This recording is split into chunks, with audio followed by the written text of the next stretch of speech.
Greetings from Tromaville. This is Lloyd Kaufman, president of Troma Entertainment and creator of The Toxic Avenger. You know, folks, when we're not making those great movies like Poultrygeist, Night of the Chicken Dead, we like to kick back and listen to This Week in Geek. Because This Week in Geek is absolutely the best visual entertainment that we have ever seen. It's incredible. When I listen to it on the radio, I can see it. I can see those geeks. I can smell them. I can hear them. And I can them. My, what a pretty little dress. I wonder if she's got it in my size. Bonnie's funny, he's our man. If you can't kill him, no one can. Yay, funny. S to the P to the A to the 1. S to the P to the A to the 1. Goes funny, goes funny. Dr. Banner, belted by gamma rays. Brainiac, what is it? Look, I just want some pants. A decent pair of pants. Big man in a suit of armor. Take that off. What are you? Genius, billionaire, playboy, philanthropist. It's morphin' time! Put an ad on the front page. Cash money for a picture of Spider-Man. He doesn't want to be famous, and I'll make him infamous. My spider senses are starting to tingle. Fabulous secret powers were revealed to me the day I held aloft my magic sword and said, "It's clobbering time."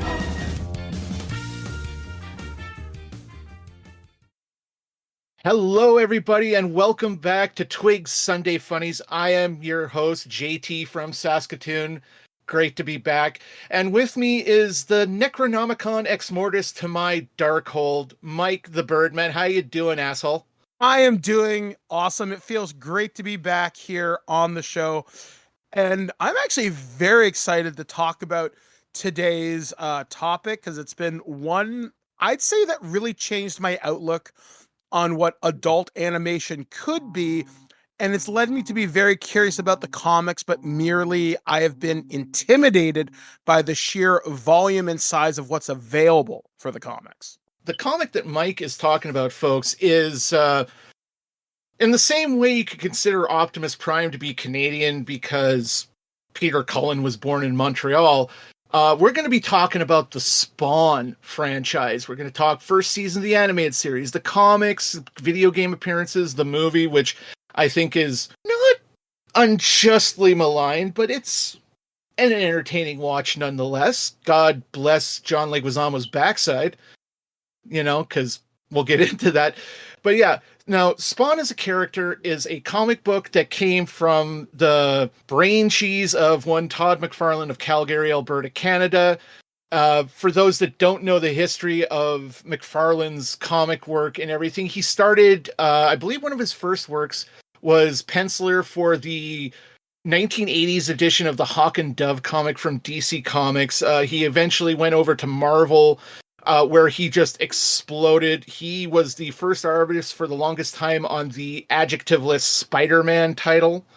Well known for his, funky poses of Spider-Man, like there's no way a human spine can bend like that kind of thing. He popularized the spaghettified webbing versus the gray rope that Spider-Man used to shoot out of his web blasters. And are you familiar with how Image Comics happened in the first place, Mike? I have a very rough understanding, but give me the elevator pitch on how this all happened. So Todd McFarlane, Jim Lee, Rob Liefeld, Will Spartasio, Mark Silvestri, and Eric Larson are these big name artist creators at Marvel Comics in the late 80s, early 90s. And this is really where the whole concept of how comic creators are not always, in fact, rarely compensated properly for their work in the industry. It's almost like animators for a certain mouse-catered company. Oops, I said its name.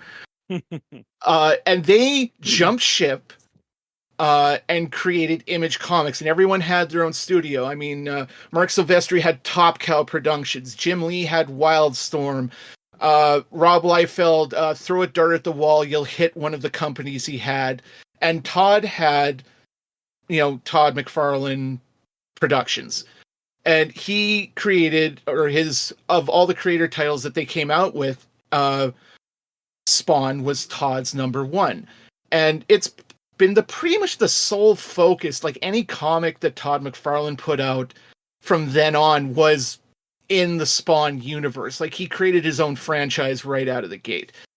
In fact, if you look on the Spawn Wikipedia, like Spawn character, you'll see right at the top is the cover for Spawn #1. It's one of this is top 10 all-time favorite comic images for me. It's Spawn crouched down on something, hand glowing with necromantic energy. He's got the classic, like, superhero union suit. He hasn't really grown a lot of spikes. He doesn't have that one clubfoot boot yet, which I always love. And just a little further down the page, you see the prototype Spawn from, it says 77, when he was a teenager and he created this. Like, he's been working on this character for years. And Spawn, for those that don't know the origin, why don't you tell them, give us the Cliff Notes, if people even know what Cliff Notes are anymore.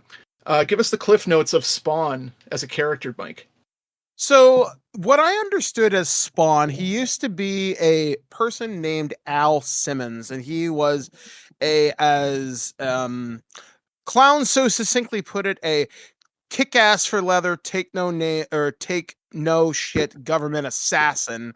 And he worked for a very secret branch of the CIA, and he was under the direct command of a person named Jason Wynn, the kind of guy you would send into a place and everybody's coming out in a proverbial body bag. And unfortunately, he was betrayed by his boss at one point and sent to the depths of hell, and where he met one of the tyrant lords of hell, of the pit, a nefarious being known as Malbolgia, who offered him a chance to serve in Hell's army, because Al only wanted but one thing: to see his beloved Wanda one more time. And, well, by all means, sir, serve in my army and I will grant your wish.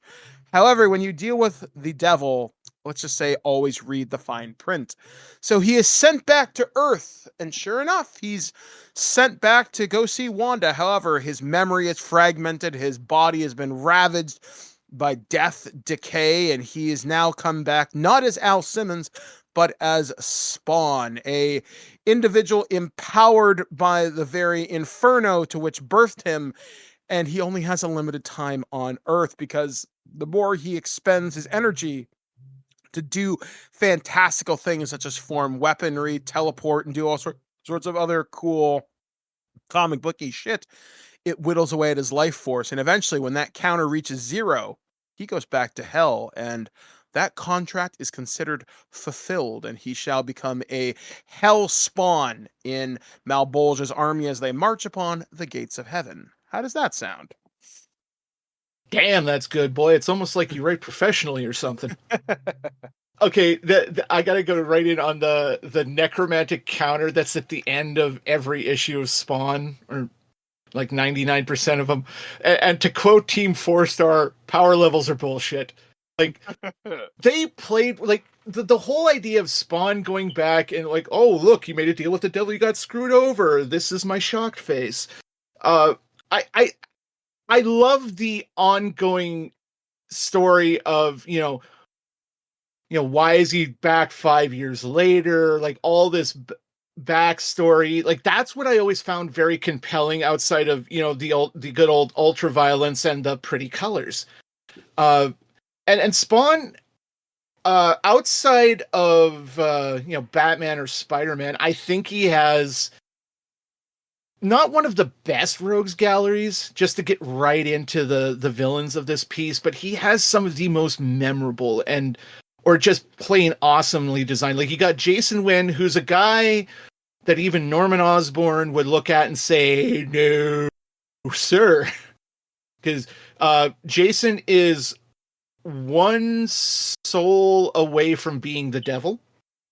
Like, this dude is straight up human, but even Satan's taking notes from him. Like, that's how evil this guy is. You've got the clown, who's this demonic little fat turd who's constantly, he's been sent to Earth to, like, mentor Spawn and make sure he fulfills his end of the bargain with Malbolgia. And in the times that Spawn doesn't toe the line and, say how high when he's told to jump. He turns into the Violator, which is this gangly looking demon with 3 horns and this a jaw so extendable that even Venom would be jealous.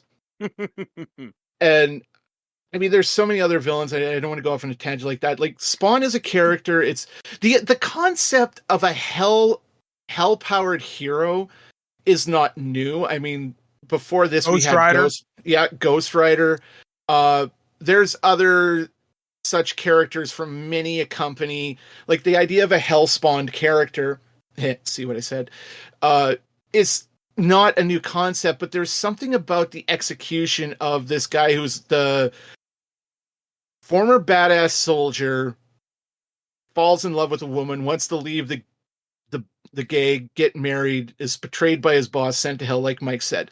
And then he comes back and his mind is, to call it scrambled eggs would be generous in terms of his memory in that. It's just the colors, the chains, the spikes. It's just the whole kind of naughty aspect. Cause it's almost like, how I like Hellraiser. Cause you got the gore, you got the leather, you got this, hell. There's something seductive about the story like that. Like what would you give to see your family again? What would you do to see one more sunrise? That kind of thing. And Spawn, we could go forever on the comics alone. Spawn, one of my favorite things about Spawn, as I continue to babble, excuse me, is how that I found impressive, not just Spawn, but of McFarlane's business acumen. Because like right out of the gate, we got the comic, it's selling like proverbial hotcakes. And next thing you know, we have the toys. Yeah, like how I found out about Spawn, and like I guess this is a good point for us to talk about how we both fell in to the franchise. So I grew up in small town Ontario, and we didn't have a great selection of toys. Better than most when I look back upon it, especially when it came to Star Wars and Transformers. But McFarlane toys were a very specific hot property. And we had one comic book shop, a place called Mike's Bookstore, which unfortunately I don't think is no longer there. I don't even know where people in Owen Sound get comics now. But anyway, so I remember seeing the McFarlane action figures in stores. And the thing about McFarlane action figures is they were Marvel Legends before Marvel Legends were even a thing. They were highly detailed. They had an incredible amount of accessories, like way more than G.I. Joe, and they were in the 5 to 6 inch scale. They weren't 3 3/4 action figures like your G.I. Joes, or your Star Wars figures. They weren't your Toy Biz Marvel times, which there weren't a lot of comic book toys at this time. Toy Biz was pretty much the only game in town. And McFarlane knew this. McFarlane knew, I know how to capture a market, because some of his action figures or his toys, they were like mini statues. So again, incredible detail for these characters that were wildly imaginative. And I remember when the Spawn movie came out, I wanted to collect a couple of these figures because they looked really awesome. Yes, I was in high school. Yes, I was still buying toys, and I didn't have a girlfriend at that point, so nobody cared. But it really caught my attention that this one guy, and that's the thing about Todd McFarlane, in the 90s, he was a personality. I knew names like Stan Lee. I knew Steve Ditko. I knew of Bob Kane and Bill Finger, or maybe I got those names mixed up. But I knew about the heavy hitters. I knew Todd McFarlane's name not just from Spawn, but from his toy marketing, which he was the Canadian success story. He built this multimedia empire around himself, and he was savvy enough to do something that I think a lot of people didn't really kind of see coming. Because like you mentioned, he came out of that weird situation where he made his own studio. He was the guy who made Spider-Man. He defined the look of Spider-Man into the 90s. He defined what Venom was. And that's where I knew his artwork from, was his Spider-Man and Venom, so specifically his Venom. But when Spawn caught my attention, I was like, holy shit, this is different. And it was something so wild to me that I'm watching a comic book company get born, and I'd never ventured much outside of DC and Marvel. And at that time in the 90s, I was very passively collecting Venom, Lethal Protector. I was very passively collecting the Jim Lee X-Men stuff. And occasionally I would drop into the Batman stuff when I saw Bane broke his back, and I followed a couple issues of Nightfall and stuff like that. But the McFarlane stuff was different for me. And yeah, when we get to the animated series, I've got a whole story there. But yeah, JT, how did you find out about Todd McFarlane and Spawn? Well, quite honestly, I've mentioned it like a few times in the show, but when I used to get comics as a kid, we had this general store, Kalanchi Brothers, Barry and Tony had a little general store in Calder, which is a town about 5 minutes further away from my home on the farm from my actual hometown of McNutt. And we'd go in, and they had these like about 3 or 4 inch thick stacks of comics. They had all the front covers ripped off, which I don't know. They would order beaucoup amounts of comics. They'd rip these front covers off, send them back, get a credit. Like, these guys were just the ingenuity of the Saskatchewan people. And through that, you know, this is where I found Image comics. Like, my first love with Image was Jim Lee's Wildcats, because there's something about Jim Lee's work that I'm just like, I will never not love this. But I also found Spawn, and one of my best friends in childhood is this guy named Phil Subco. His dad was one of those dads that went down that rabbit hole. Is like, I'm going to get like 6 copies of this #1 issue comic of Spawn that everyone's talking about, and I'm going to make bank off of this in a few years. And might very well could, but this is also, you know, the bubble on the comic book industry was going to burst with all the alternate covers and that. But this is where I found Spawn. You know, we talked about the comics, the toy commercial. I remember there's this toy commercial where, "Hi, I'm Todd McFarlane, creator of Spawn." He's walking down this hallway. There's all these kids sitting on benches on either side playing with the toys. I remember wanting the original Spawn toys so bad. I wanted medieval Spawn, which you find out in the history of the comic books. Al's not the first one. There have been all sorts of warriors throughout the ages that have made deals with Malbolgia. Pardon me. And medieval Spawn had his shield attached to his left arm, and it had one of those gimmicks where you push a button in the back and it just spins around.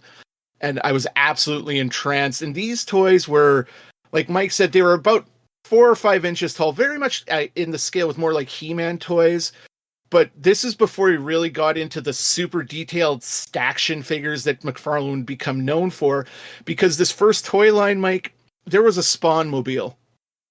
I remember that. Oh my God. And the Spawn cycle and all this shit. Yeah. Yeah. And then everyone had this very, you know, superpowers, you know, Toy Biz, Marvel kind of like static poses for a lot of the characters. Then you got guys like Overkill and Cygor, which is was that the monkey guy?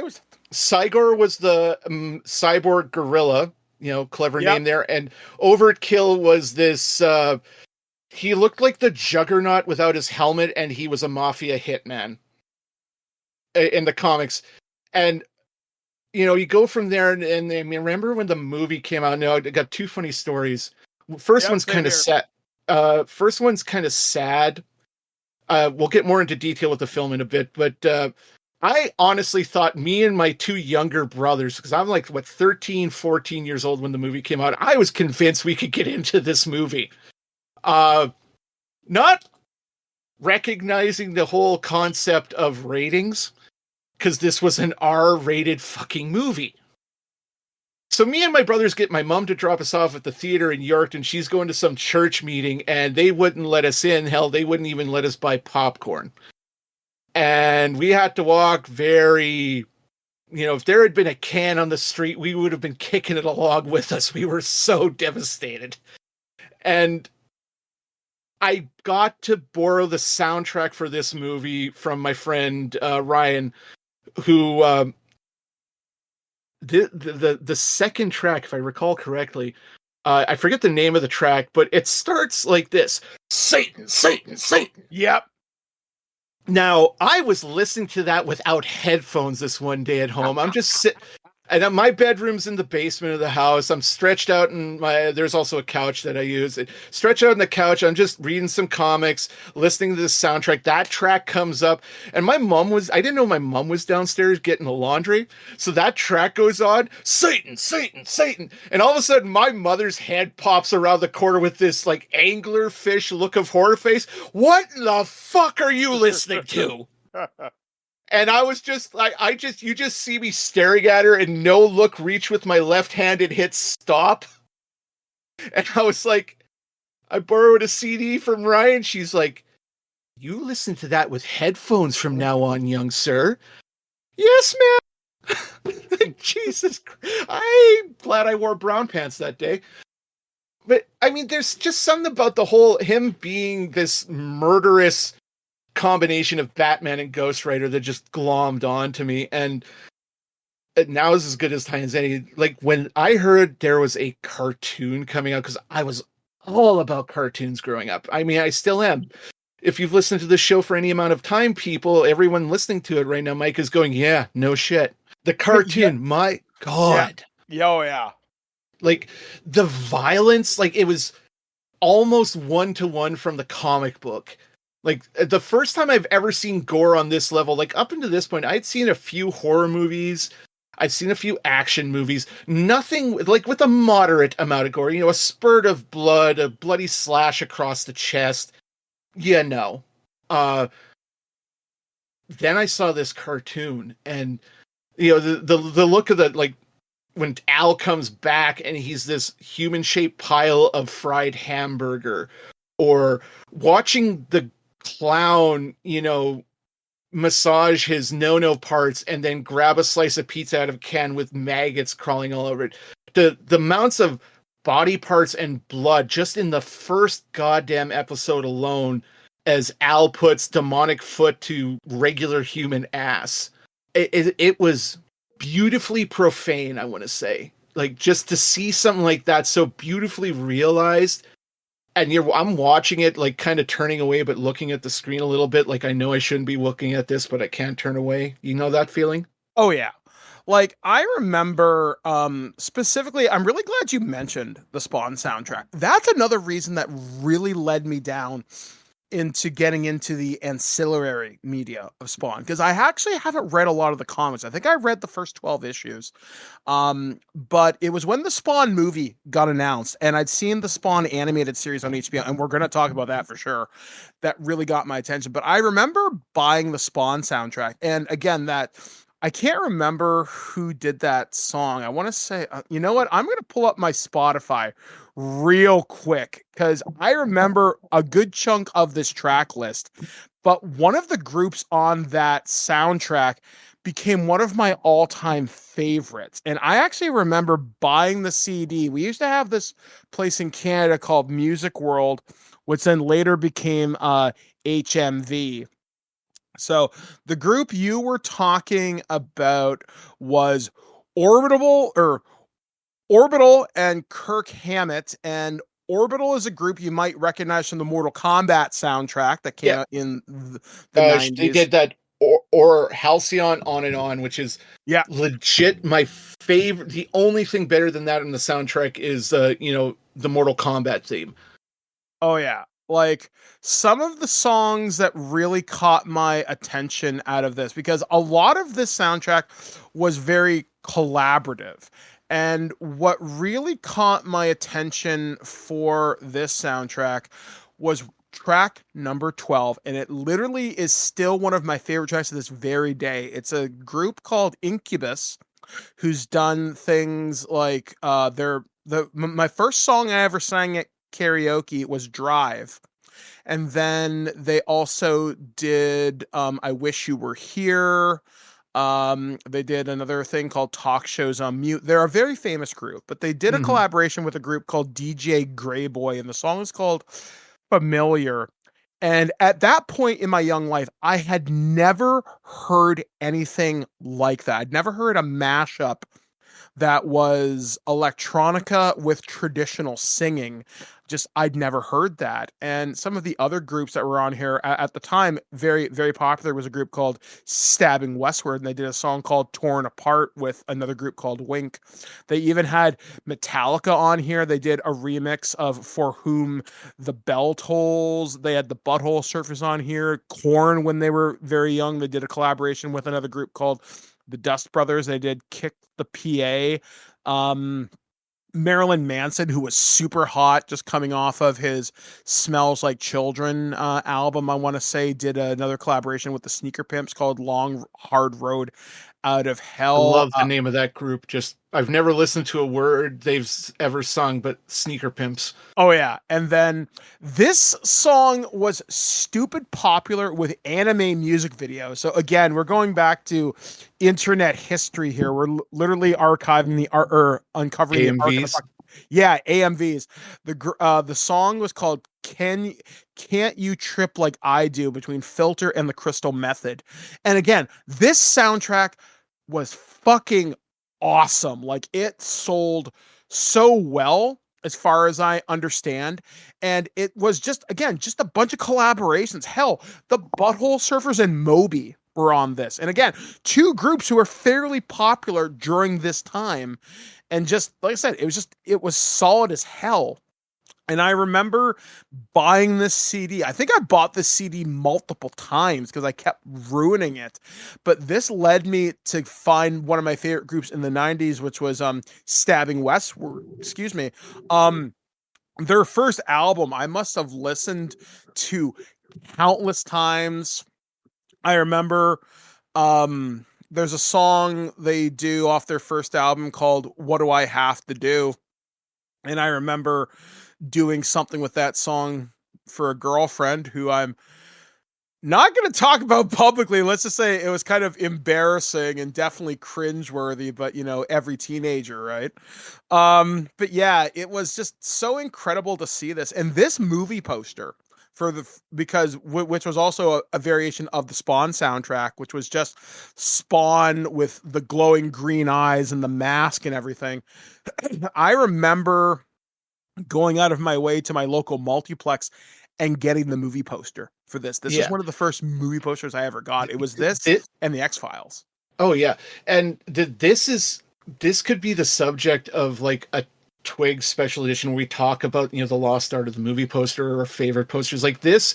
It's beautiful in its simplicity. It's Spawn, most of his face, like the middle to the left side of his face, is all in shadow. You just feel the glare as he stares at you from the darkness. And I love the tagline, "Born to darkness, sworn to justice," which are super heroic than really what happens in the comics. I mean, he does go for justice, but even Lobo is like, dude, less is more.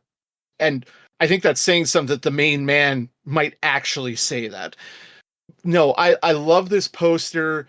The movie in and of itself is very emblematic of superhero movies in the 90s. If it wasn't Superman, there was only like a base level effort put in on some of these movies. I mean, you look at stuff like The Shadow and The Phantom, which I think are criminally underrated comic book movies. I mean, I've always loved the little piece of trivia that Alec Baldwin was on the short list for Batman 89 to play Bruce, and that didn't happen. But then he got his comeback. He also has one of the best lines in comic book movie history is like, "Psychically, I'm very well endowed. I'll bet you are." And then we've got the our Lord God and Savior Billy Zane as the Phantom, which, if you look at, first of all, whoever came up with the marketing Slam Evil, which was the secondary poster, you deserve to be fired out of a cannon into the sun. That is literally the dumbest piece of marketing I've ever seen for a comic book movie. The classic poster where it's the Shadow sitting on the Skull Throne in the Skull Cave with this beam of light on it. It says "The Ghost Who Walks." Just mwah. Anyway, back to Spawn. The movie in and of itself, it's a very simplified, truncated, let's say the first dozen or so issues. We have ass kicker of all ass kickers, Michael Jai White, playing Al Simmons. He's the special forces operative for I think Division 6 or something like that. SD 6 or something like that. He's working for Jason Wynn. He goes and he assassinates this Middle Eastern sheik, potentate, whatever. Goes back to when I want out. I'm getting married. Fuck y'all. I'm going home. And I don't know if it was because it was Jason Wynn. I think it's more because it's Martin Sheen playing Jason Wynn, because that dude is like butter on toast. He convinces Al to do one more job. Al gets double crossed by Jason Wynn and Jessica Priest, who is the Melinda Clark. Thank you, dear God, the hot zombie from Return of the Living Dead 3, which is my favorite of that entire franchise. I will take no questions at this time. Sorry, I was thinking about her character in that movie. Allow us to get where is? Oh yeah, Spawn the movie. He's goes to hell. Malbolgia deal goes back. Comes back as this very buff looking homeless man with a fried hamburger for face. He meets this disgusting troll of a clown played by our boy, the Pest himself, John Leguizamo, who I love when you see him in interviews at the time, and then years later he talks about how he had a lot of fun doing that, but in the later interviews he also recognizes that he had to walk over hunched down, like doing a squat walk, because Clown isn't that tall, but he's also like 4 foot wide. Mm-hmm. And then they have that really disturbing scene where they put him in a cheerleader uniform. Oh God, yeah. Hey, yes. Spotty, he's our man. If he can do it, great. And Terry is played by D.B. Sweeney, which I know a lot of people, I remember reading in Wizard magazine and years down the line, people complaining how Terry's a black man in the comics. They whitewashed him for the movie. I don't think we can comment on that. I don't know what happened with that casting. He's married to Wanda. They have a daughter, Cyan. Wynn has got this virus called Heat 16, which is basically like Ebola. Pardon my French. I know it. I try not to swear too much, but it's like Ebola hate fucked cancer. Yeah, and it's like one of those result. Deadly bioweapons, and yeah, more deadly than not even your mother's spit could wipe this off your cheek, you know.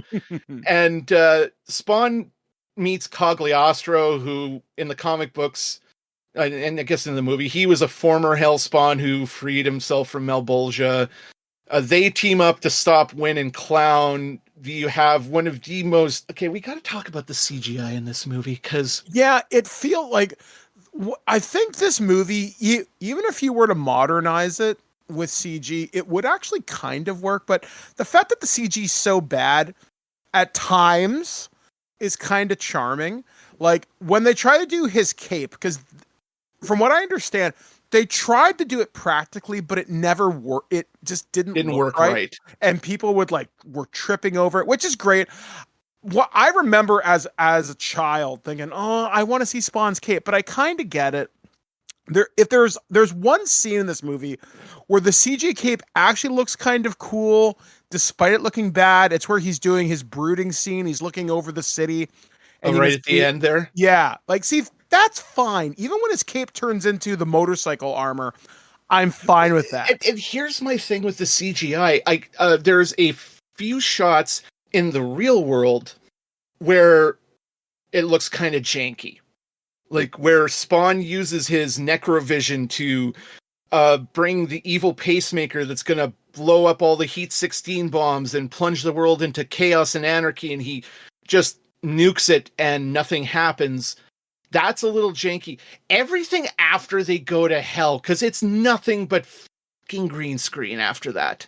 Oh, yeah. And it's horrible. Like, there is no apologizing. Like, you did bad and you should feel bad.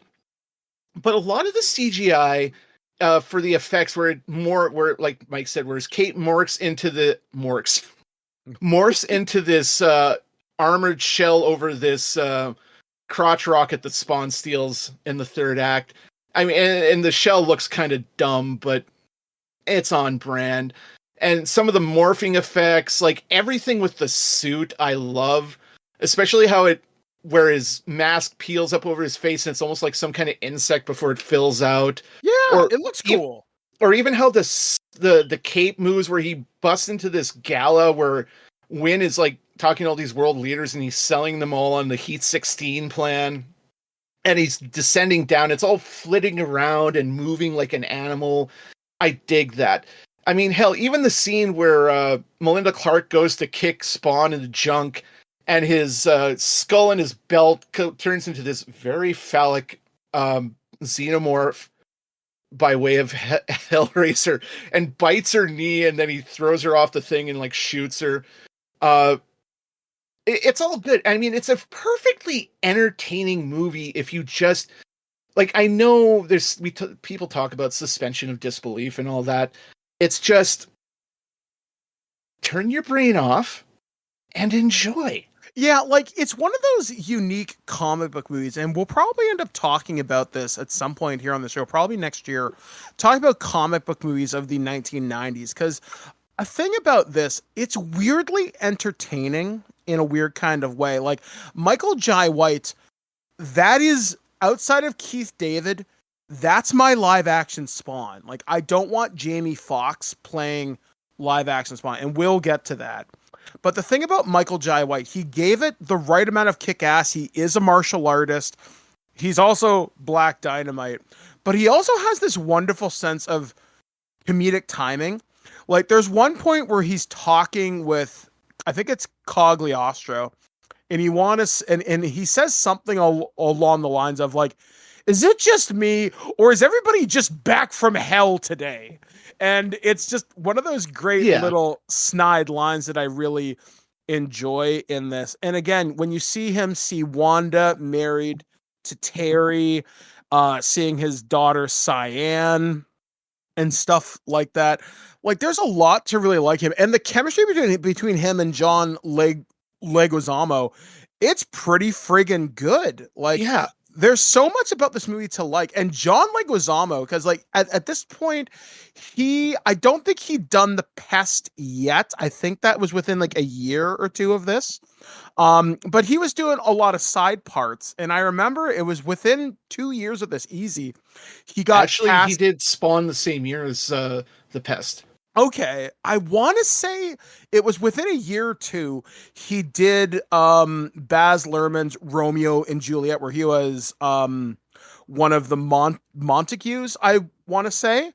But again, John Leguizamo is a fucking boss. When you give him something that he genuinely wants to have fun with or knows he can bring something unique to, he's such a good fucking guy. I mean, force of nature. Like, and even to the guy who plays Clown in the animated series, they're both two distinctly different interpretations of the same character. John Leguizamo is the fun, whimsy psycho to the more serious portrayal in the animated series, but both work in the realms that they are. Like Michael Jai White as Al Simmons' last Spawn is distinctly different from the Keith David one. Keith David is sad and brooding, but also does have a funny side to him, whereas Michael Jai White in the movie is driven, and that's very different from what we get in the other interpretation of Spawn. So yeah, honestly, Spawn is still one of my favorite comic book movies. Is it going to be getting like a 20th anniversary re-release on Blu-ray done by Scream Factory? Not fucking likely. But at the same time, I do think it's a comic book movie that does deserve some recognition, because at this time we had Batman and Robin, we had The Shadow, The Phantom, Steel, I want to say, came out pretty soon. We had Meteor Man. I missed that movie so much. Roger Corman's Fantastic Four would be made several years beforehand. Spider-Man was still being developed, despite, bouncing around from studio to studio. There's the rubber-eared Captain America movie from 1990. Yeah, so superhero movies, Hollywood was starting to realize there's money here. Yeah. And this is before Blade too. And it's only a year removed from Blade 2. Now, before we move on to the animated series, I do want to say one thing about John Leguizamo's performance. Again, dedication to his craft. I love the makeup on Spawn. Again, some of the horribly janky CGI. When he turns into the Violator, And I do love his little, I'm not the victimizer or the vindicator, I'm the violator. And he just morphs. And that, the morph CGI was horrible. But once he's the violator, it looks cool. Yeah, it's like a fucking threat. And I don't know if Leguizamo did the Violator's voice, which I thought was creepy as fuck, because it's like barely a whisper, and it's kind of a telepathic because you don't see his mouth moving, except it's only always open and drooling. I loved his performance as the clown because it's gleefully sleazy. Mm-hmm. Like you have that thing where he's dressed up as a birthday clown when Spawn barrels into Terry and Wanda's backyard. He's like, Wanda, and then you got the aforementioned cheerleader bit, Spawny, he's our man, or where Spawn's rolling after this toxic waste truck where Clown's sitting on the back with a fucking fire hose and he's trying to take out Spawn with this jet of the requisite neon lime green goo that slime always was in the 90s. God bless you, Ghostbusters. It's just the chemistry he had with Michael Jai White, I think, is one of the better things in the film. It's not perfect, mind you, but it's one of the things that make this movie fun for me. Oh yeah, 100%. And there are some of the other actors you should mention in here. Said D.B. Sweeney as Terry. You know him from movies like Fire in the Sky or nearly forgotten Fox TV show from the 90s called Strange Luck. I knew you were going to bring that up. Because I think it's an absolute crime this show is not on DVD. It's like a loosely associated with the X-Files because it came out in the wake of X-Files' success. He plays this guy who's just got strange luck. If he walks into a bank, it gets robbed. I go to a restaurant, somebody chokes. It's just, I thought it was a really cool concept. You also have Teresa Randall. Yeah, she plays a great Wanda. Yeah. I wish, no offense to Halle Berry. Lord knows I love me some Halle Berry. Mm-hmm. If it wasn't her, I would have loved to have seen Teresa Randall or played Black Panther's mom in the movie. Oh yeah. Now I have to look up her name because I feel Angela bad. Bassett? Thank you. How is Angela, the goddess herself, how is she not Storm? God damn, people. You saw her with white hair in the second Black Panther movie. McMarvel, take a fucking hint. Oh yeah, she'd be a great Elder Storm. Yeah, that'd be awesome. But we've talked about the movie. Now we get to talk to what we're all here for, folks. The mother-loving cartoon series. Todd McFarlane's Spawn, a.k.a. Spawn TAS, a.k.a. simply Spawn, ran for 3 seasons between 1997 and 99, eventually reran on Cartoon Network's Toonami, actually won an Emmy Award for Outstanding Animation Program, longer than 1 hour. Now, this is really this is how the franchise sunk its claws into me. I like the comics. I wanted the toys. I love the movie. But it's something about seeing, like we mentioned before, with the violence in the show that it perfectly translated. And I don't say that lightly. It perfectly translated the comic in a way that had not been done before, except for Batman TAS. It just got the comic. I like the first season intro with Todd McFarlane doing this faux Crypt Keeper thing. He's in this slick suit. You see him actually working on his art. He's inking it and all that versus the haunted warehouse shtick that he had with all the props that made it look like Overkill's helmet or Spawn's chains written on a crate or something like that. I love the creepy Crypt Keeper-esque introductions that he would give. They were a little over the top because I started rewatching this the other day. They're over the top, but they're weirdly sincere in a weird kind of way too. Yeah, and it's to talk about how we mentioned how he was this force of nature and created this franchise pretty much right out of the gate when they formed Image. He, say what you will, there's been stories of him trying to buy baseballs from sports history, the legal trouble he's had with certain characters. There's this Warrior Angel character named Angela, which was created by a creator by the name of Neil Gaiman, who isn't exactly in high regard with everyone right now. He's not the nicest guy from time to time, but I think he's a lot more genuine than a lot of creators. There's something about, like, he knows what he's worth. He knows he's talented.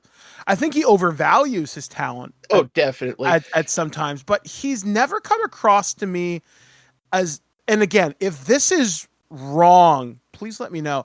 I have a feeling that if you were to talk to Todd McFarlane and if he knew you were genuine, I think he would actually have a conversation with you. I really get the feeling like he's a comics guy's nerd, but he walks in different circles than we do, which obviously he is, right? I think the best analogy to think of is he is the Canadian Kevin Smith in some respects. Like, he's a fan.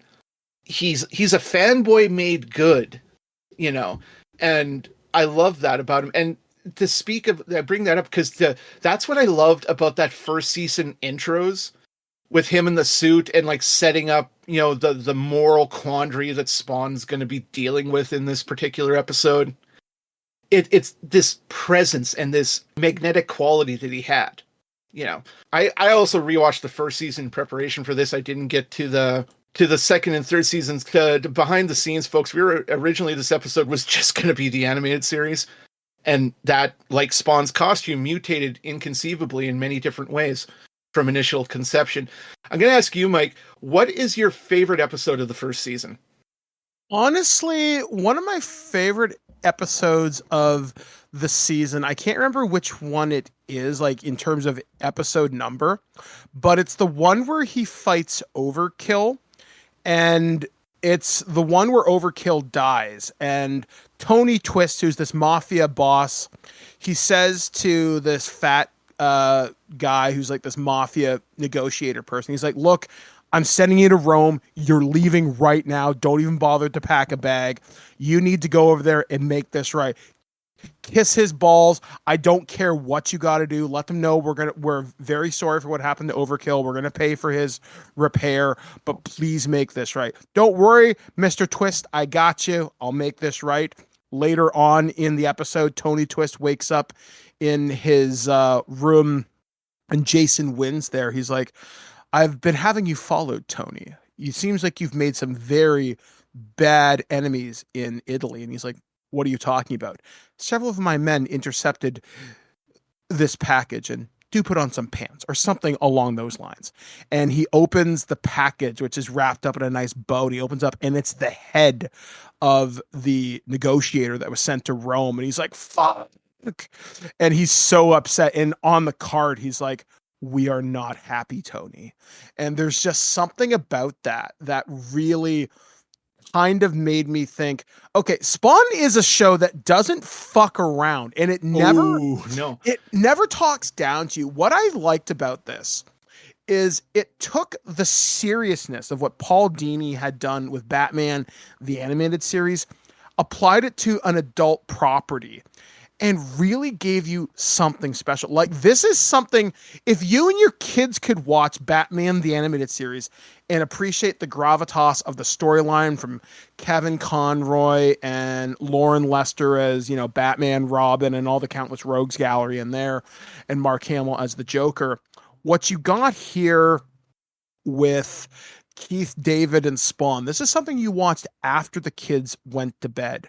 This is something you could show your partner, your wife, your boyfriend, your husband, whoever, if they want to see what a animated series could be elevated, this is what you could show them. And it wasn't as scintillating as, like, say, a Heavy Metal. It wasn't as fucked up as Fritz the Cat. It was something that told a legitimate story about a tragic man. And there's another point in this series. It's not an episode, but it's a moment where Spawn finds his own corpse. And there's a great scene where he pries open the coffin, he takes off his wedding ring, he snaps his own finger to get his wedding ring off to put on his own, and his body rises up and starts strangling him. He's like, do you realize what you've done, you stupid son of a bitch? You made a deal for your soul. And he's like, get off of me. And he throws the corpse and it shatters. And he just has this moment where he claws off his face and he's just sitting there in the rain in his own grave. He's like, what the hell happened to me? In agony. Like, yeah, you can't tell how much of that water on his face is the rain or is it his tears. And yeah, no, that is great. Now, I do two things about the animated series I want to love. I absolutely love the voice actors they got for Sam and Twitch. Oh God, yeah. Guys, if you look up Spawn on behindthevoiceactors.com, Sam Burke is voiced by James Keane, and Twitch Williams is voiced by Michael McShane. Not that one. I was say that Michael McShane? No. And the other thing, okay, Tony Twist. This is a cool little fact, I think. Was named for a hockey player named Tony Twistelli. Yep, I knew that. He ended up suing McFarlane because, McFarlane was a fan. He thought that would make a cool gangster name. And, well, it's a real world person. You can't do that without repercussions.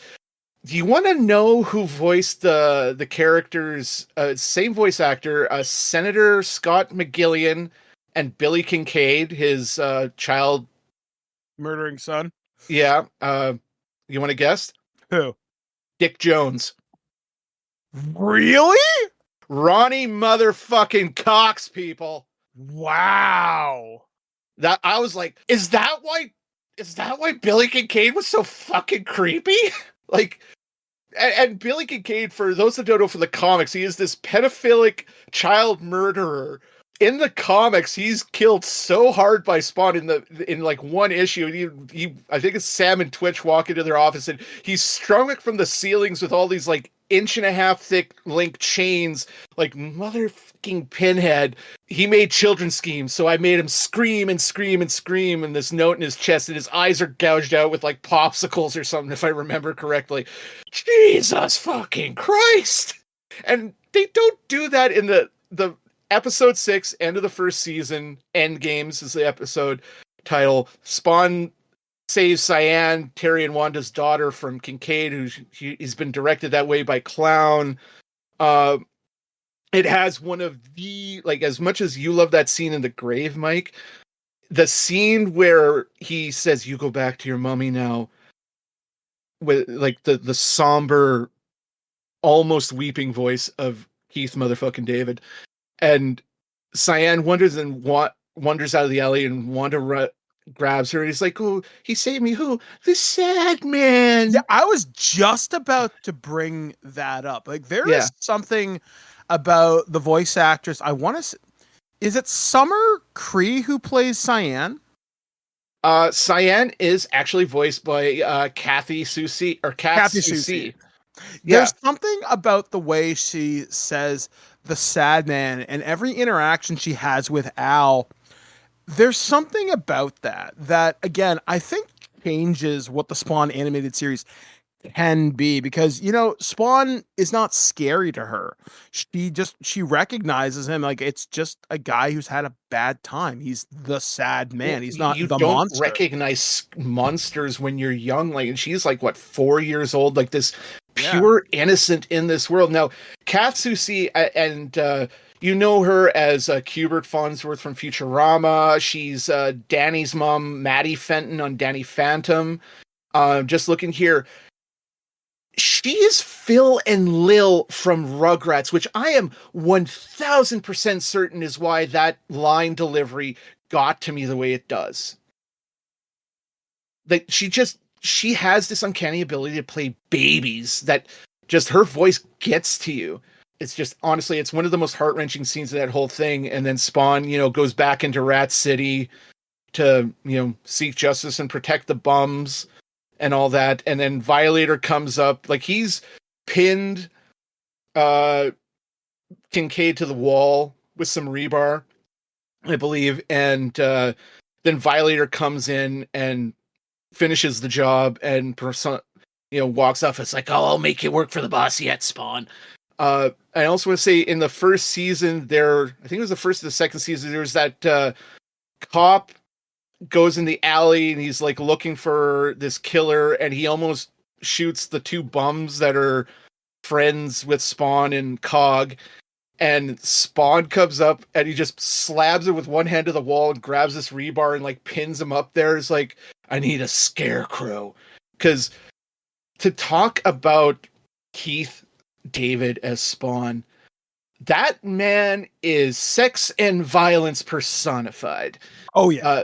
I mean, like you said, he's this very brooding. I think this is more, like I said, the animated series is as close to a 1-to-1 adaptation of the comics as we're likely to get.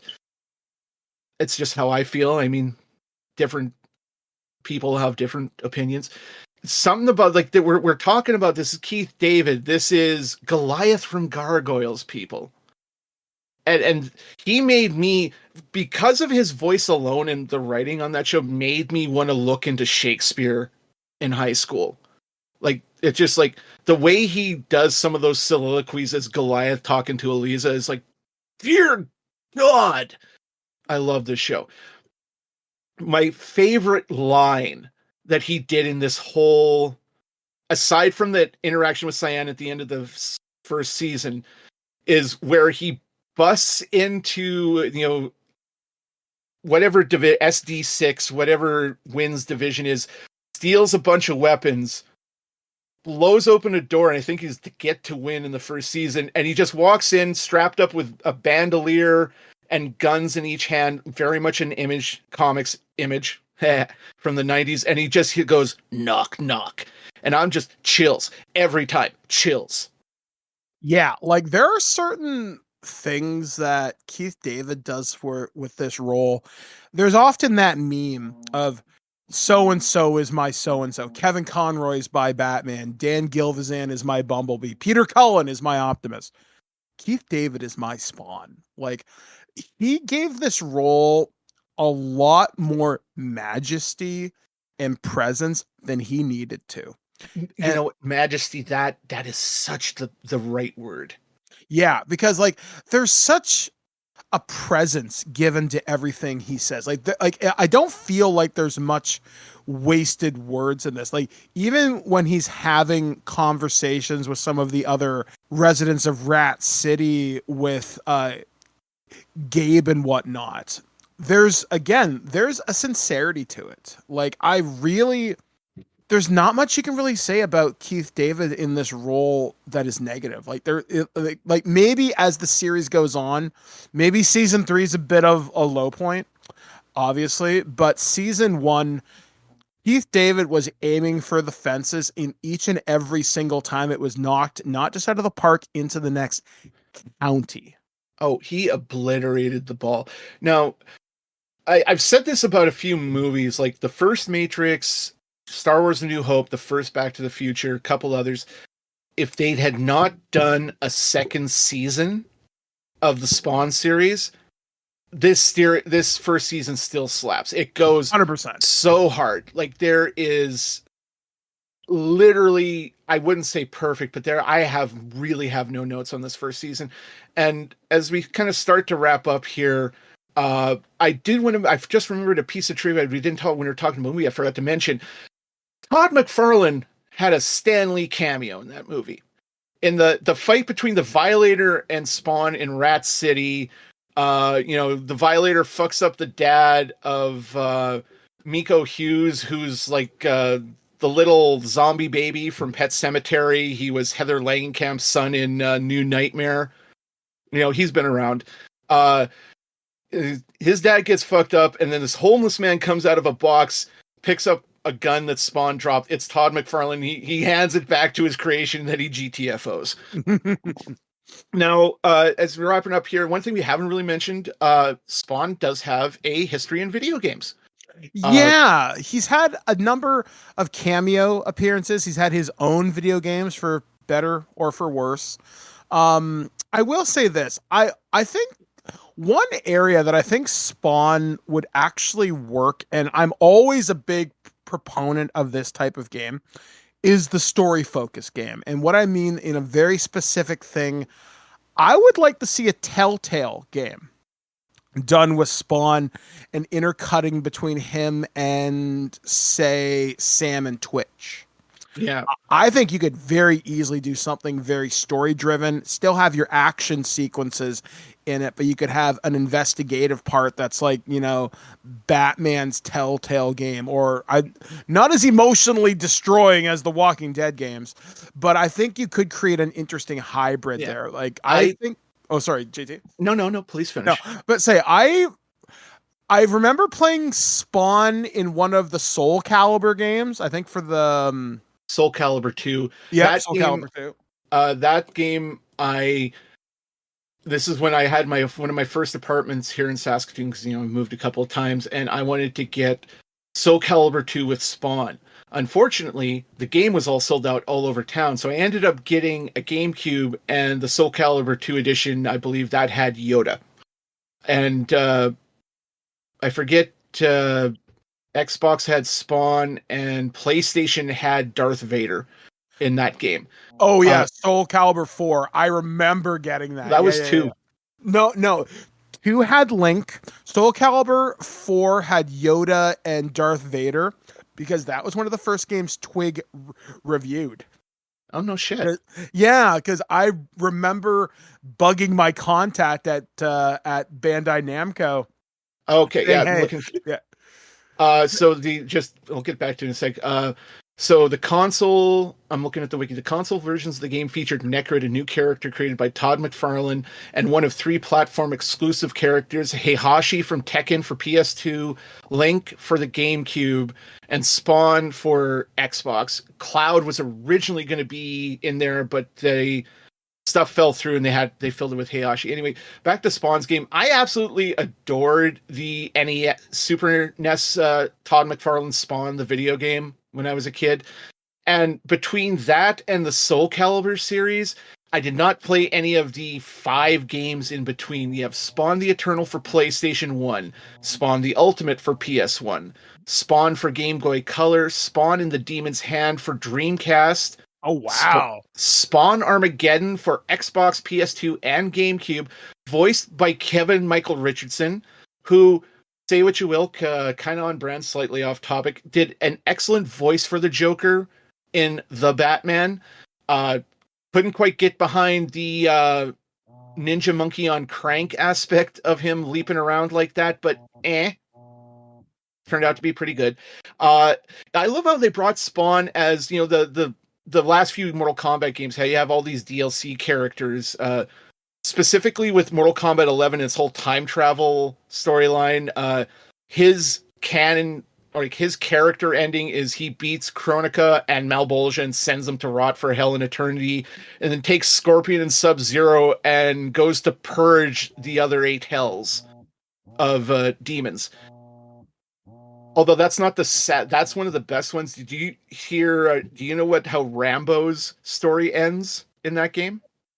I have beaten it with Rambo, but I can't remember what happens. Remind me.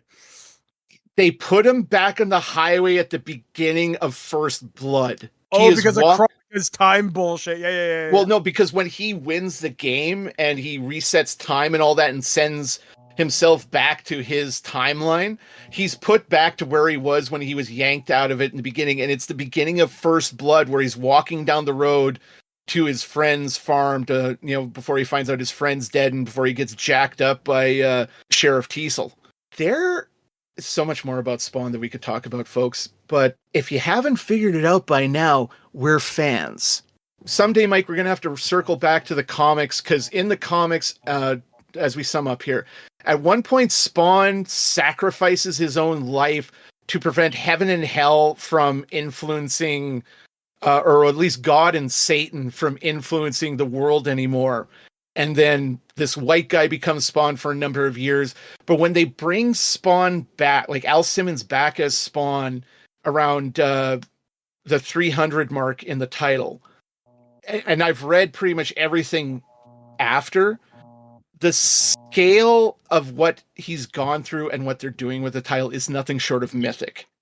And if you ever want to take a deep dive, folks, if you want a jumping on point, I'd say go from Spawn Resurrection from a few years ago. It's a one-shot, and go forward from there. pick and choose what you want to read. I know one of the current ongoing Spawn titles, he's kind of got like how Batman had so many different titles going in the 90s.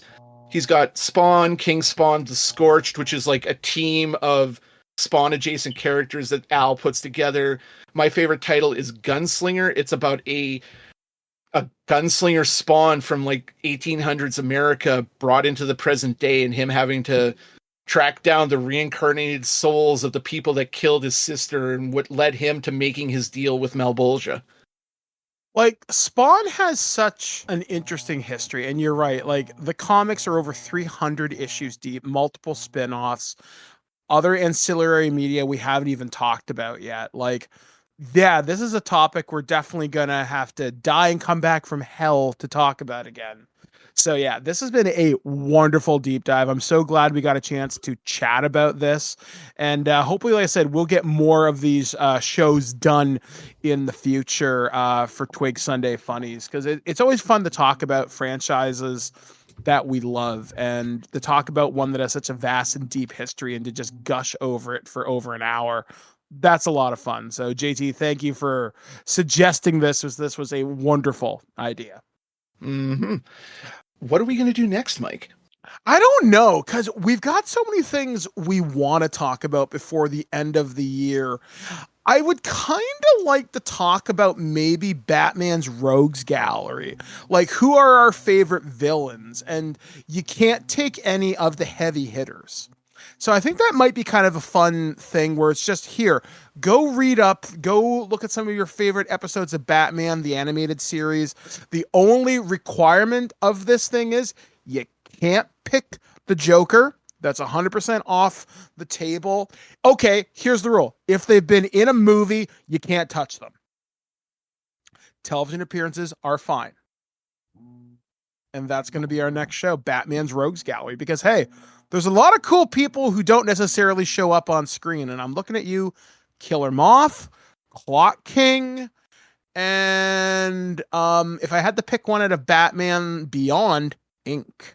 So there's a lot of cool shit there. So we will be back, hopefully sooner as opposed to later. But yeah, lots of great content coming up on the site. Make sure you're keeping it locked to thisweekingeek.net. So for TWIG Sunday Funnies, I've been the reluctant hellspawn Mike the Birdman, but our host, you have been JT from Saskatoon, the demonic clown that's just smart enough to be dangerous. All right, guys. Sorry, you go, Mike. I was about to say, JT, this is your show. You take us out.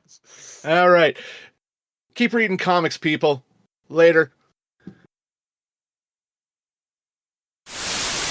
At no point in your rambling, incoherent response were you even close to anything that could be considered a rational thought. Thanks for listening to this episode of This Week in Geek. Hungry for more? Check out our website at thisweekingeek.net. You can subscribe to the podcast, browse our Twitter and Instagram, and leave your thoughts on today's topics. If you'd like to give us some feedback, send us an email at feedback@thisweekingeek.net. Tune in next time, and remember, lower your shields and surrender your listenership. We would be honored if you would join us. Thank you for your cooperation. Good night. Satan! Satan! Satan!